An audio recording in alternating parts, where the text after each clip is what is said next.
నేను గతంలో కూడా కొన్ని అవార్డ్స్ తీసుకున్నాను. స్టేట్ గవర్నమెంట్ నుంచి కూడా, డిస్ట్రిక్ట్ గవర్నమెంట్ నుంచి కూడా, మినిస్టర్స్ దగ్గర నుంచి కూడా తీసుకున్నాను. ఇంటర్నేషనల్ అవార్డ్స్ కూడా తీసుకున్నాను. కానీ నా ఇంటెన్షన్ అంతా కూడా ఏంటంటే ధనంజయ గారికి ఆయన ఇన్ని సంవత్సరాలుగా చేసినటువంటి కృషికి గాను ఒక మంచి గుర్తింపు రావాలనేది నా ఇంటెన్షన్.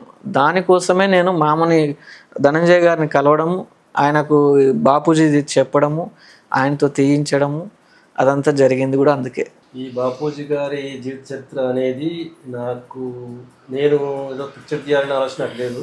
సో అంతకుముందు బడుగు విజయ్ కుమార్ గారు ఒక సినిమా తీసిండు. దాని అనుభవంతో ఇది చేస్తే బాగుంటుందని ఆయన ఆలోచన వచ్చింది. ఆయన ఆలోచనని మా ఇంటికి వచ్చి నాకు చెప్పడం, వాళ్ళ అత్తమ్మకి చెప్పడము, దాని గురించి ఏం తెలియదు కాబట్టి నాకు ఇష్టమే లేకుండే. సో ఒక 2-3 సార్లు చేసిన తర్వాత ఎందుకో డిస్కషన్ వచ్చింది. మళ్ళీ ఒక రోజు వచ్చినప్పుడు సరే ఏందో చెప్పానంటే తను చెప్పడం జరిగింది. దాంట్లో నేను కూడా ఇంప్రెస్ అయ్యాను. ఎందుకంటే బాపూజీ గారు అంటే నాకు కూడా ఒక మంచి అభిప్రాయం ఉండే. సో దాంట్లో భాగంగా మేము ఈ ప్రయాణం అంతా 2 సంవత్సరాల నుంచి ప్రయాణం చేసినాము. దాంట్లో సక్సెస్ అయినాము.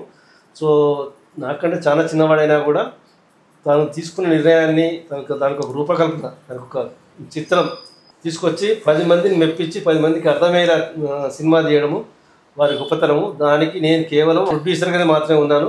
నాకు అంతకంటే వేరే ఏం లేదు. నేను డెడికేటెడ్గా చేశాను. లాభాపేక్ష తోటి ప్రొడ్యూస్ చేయలేదు, అంటే ఇన్వెస్ట్ చేయలేదు.